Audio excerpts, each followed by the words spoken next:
Unpacked. This is after the show, between the scenes, Q&A for week 4 on our Upset the Vows series. Yep, so this is Unpack Your Bags.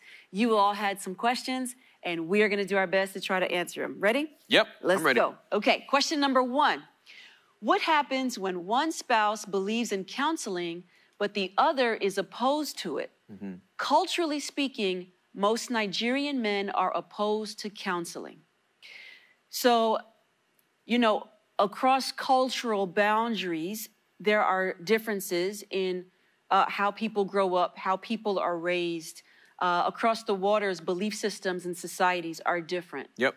And they don't all look like how it may look in America or South America or, you know, Europe or Brazil or Russia. Every place has their own belief system, societal knowledge, language, and just the way they feel and believe. Yep. But even if we put all of that aside, counseling is counseling. No matter who you are, where you came from. Help is help. Yep. No matter who you are, where you came from.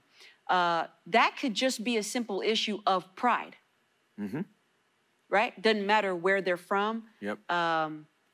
In any culture, it could just be an issue of pride.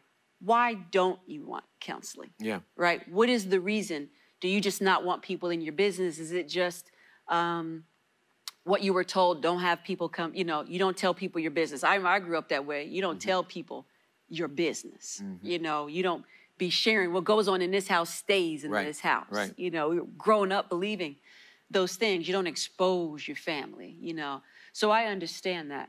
But what are we hiding at the same time too? So I understand that culturally we've had that.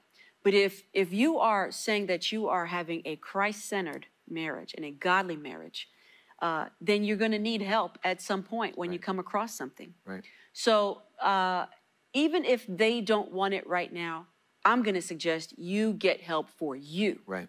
Get help for you. And as you do that, God will begin to speak to you. Do you want anything to say? Yeah, I would just say, yeah, there are a lot of African countries, South American countries, many others where there are strong patriarchal societies. For sure. You know, they see the man as the head of the home. My challenge when I meet someone that has that cultural context is, do you want this marriage to be fruitful? Do you want it to be great? That's right. And if that's the case, then you got to do some things that you would not normally be accustomed to, or you flat out might not even want to do it. That's right. But for the betterment of the marriage and for that spouse, we all are doing things that we normally would not do. That's correct. To bring us closer together. This man could not perform his own wedding. That's right. He could not officiate and exchange. He needed a third party. He needed a third party. That's right. So I'm always bringing people back to the wedding ceremony. That's right. Because in the wedding ceremony, you ask for something from someone that you no longer want to ask for post wedding ceremony. And couldn't do yourself. So I just encourage people to get back to that.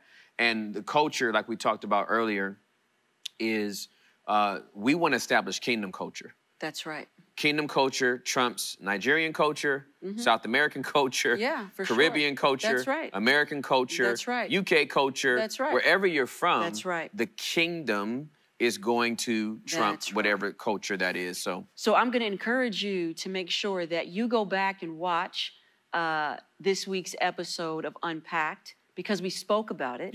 And so I want you to go back and listen to it for Unpack Your Bags, week 4.